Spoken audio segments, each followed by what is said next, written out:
Assalamualaikum warahmatullahi wabarakatuh. Perkenalkan, nama saya Fidel Ahmed Frayuda, mahasiswa Ilmu Komunikasi Muhammadiyah Yogyakarta, peserta mata kuliah Teori Komunikasi tahun 2022.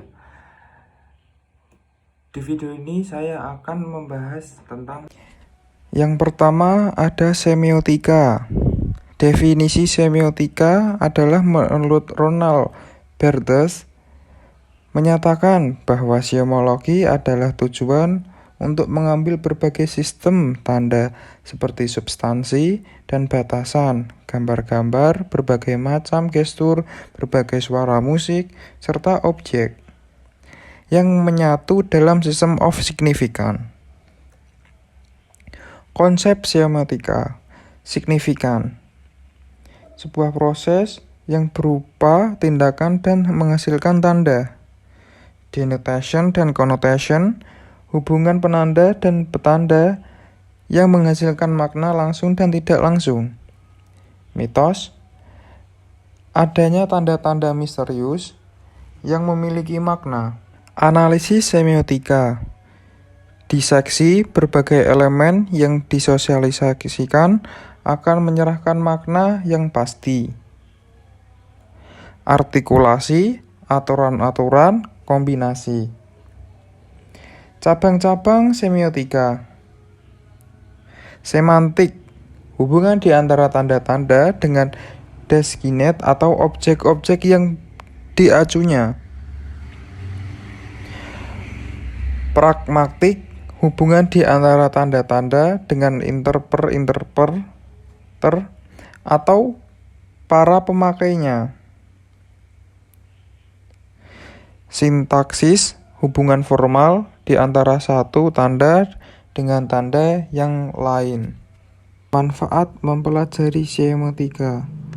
Mempelajari semiotika dapat menjadikan kita lebih menaruh perhatian pada peran sinkronis, peran yang kita dan orang lain mainkan dalam membentuk realiti sosial. 2. Dengan menggali berbagai macam perspektif semiotika, kita dapat menyadari bahwa informasi atau makna tidak disajikan di dunia. Kita belajar dari semiotika bahwa kita hidup di dunia dan tidak memiliki jalan lain untuk memahaminya, kecuali melalui berbagai tanda dan kode yang telah dibentuk. 4. Memahami tahapan analisis semiologi dan menerapkannya dalam kajian media, komunikasi visual, komunikasi massa, periklanan, dan lain-lain. Selanjutnya, kita membahas tentang naratif. Narasi adalah hal penting dalam komunikasi manusia sebagai cara untuk menjelaskan dunia. Naratif terkait dengan bagaimana orang-orang membangun realistis dengan bercerita atau storytelling. Konsep dasar Weiser. Esensi manusia pada dasarnya bercerita. Manusia seorang pencerita. Manusia menjalani hidup dalam bentuk naratif. Narasi adalah hal penting dalam komunikasi manusia, yaitu sebagai cara untuk menjelaskan.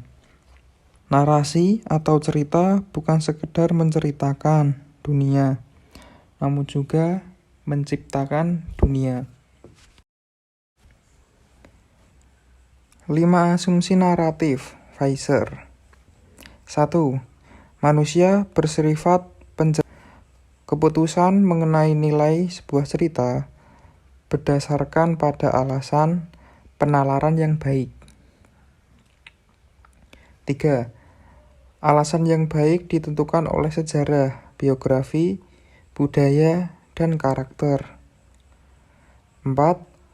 Rasionalitas berdasarkan pada penilaian banyak orang mengenai konsentrasi dan kejujuran cerita. 5. Hidup manusia dipenuhi dengan berbagai cerita, dan kita harus memilih. Manfaat analisis naratif. 1. Membantu memahami bagaimana pengetahuan, makna, dan nilai diproduksi dan disebarkan dalam masyarakat. 2. Memungkinkan menyelidiki hal-hal tersembunyi dan laten dari suatu teks media.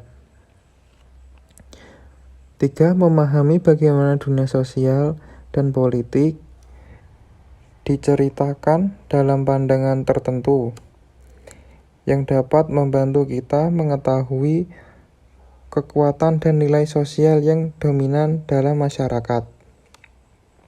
4. Analisis naratif merefleksikan kontinuitas dan perubahan komunikasi.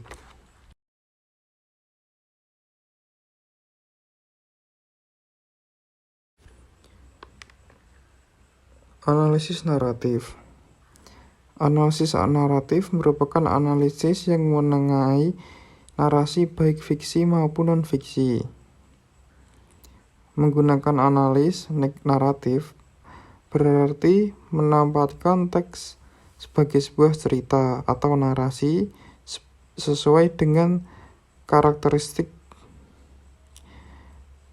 Teks dilihat sebagai serangkaian peristiwa, logika dan alat urutan peristiwa. Bagian dari peristiwa yang dipilih dan dibuang atau dihilangkan.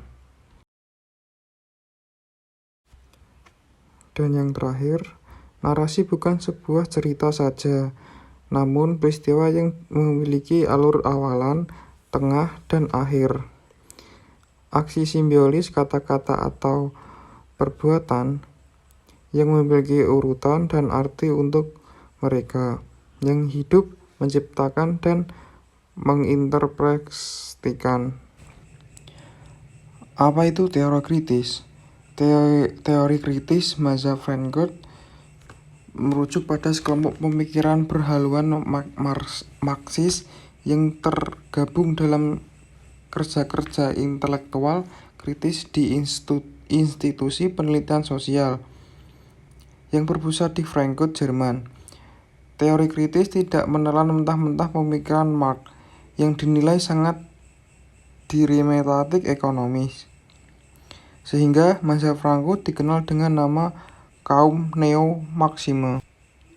Karakteristik teori kritis mempercayai pentingnya memahami pengalaman hidup manusia berdasarkan konteksnya, bersifat historis, menjalankan kondisi sosial dan kuasa opresif yang tersembunyi, pesan-pesan yang memperkuat paksaan dalam masyarakat. Teori ini tidak memisahkan dirinya dari praksis, mendorong transformasi masyarakat, dan transformasi masyarakat dilakukan dengan praksis. Dan karakteristik teori kritis selanjutnya, teori kritis telah berkontribusi pada pengembangan kesadaran kritis dan emansipatoris praktik manusia dalam melihat realitas sosial yang penuh dengan ketimpangan dan ketidakadilan. Karl Marx dengan ideologinya, sekumpulan ide-ide keliru yang diabadikan oleh kekuatan politik dominan. Ilmu harus digunakan untuk menguak kebenaran dan mengatasi kesadaran yang salah, false consciousness, tentang ideologi. Louis Althusser memperkenalkan ISA, Ideological State Apparatus, seperti institusi pendidikan, media, dan agama menjadi dan sekaligus alat internalisasi ideologi dominan. Contoh pertama ada Theodor Adorno adalah tentang hubungan antara lingkungan dengan manusia. Kemudian ada Jürgen Habermas. Dia berasumsi bahwa masyarakat pada hakikatnya bersifat komunikatif. Kemudian yang terakhir Mark Horkheimer. dia dalam diri manusia dapat diberdayakan untuk melakukan perubahan. Sekian presentasi dari saya. Maaf jika ada kesalahan kata ataupun kesalahan berbicara tentang materi. Mohon maaf sebesar-besarnya. Wassalamualaikum warahmatullahi wabarakatuh.